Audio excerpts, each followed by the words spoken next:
টোপসে মাছ 250 গ্রাম নেওয়া হয়েছে। সব মিলিয়ে 7টা টোপসে মাছ হয়েছে। টোপসে মাছগুলোর ওপরে দিয়ে দেওয়া হচ্ছে পেঁয়াজ, রসুন, আদার পেস্ট। এরপর মাখিয়ে নেওয়া হচ্ছে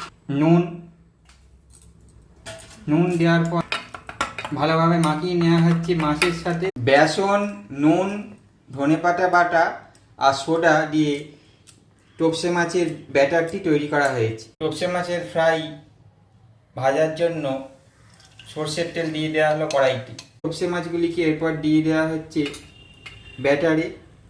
এরপর ব্যাটারের সাথে ভালোভাবে মাখিয়ে নেওয়া হচ্ছে টোপসে মাছটিকে। এরপর গরম তেলে ছেড়ে দেওয়া হচ্ছে। এক সাইড ভাজা হয়ে গেলে উল্টে নেওয়া হচ্ছে।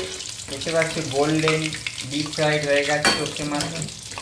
টোপসে মাছের ফ্রাইয়ের এই ভিডিওটি ভালো লাগে অবশ্যই লাইক, শেয়ার ও চ্যানেলটি সাবস্ক্রাইব করে দেবে।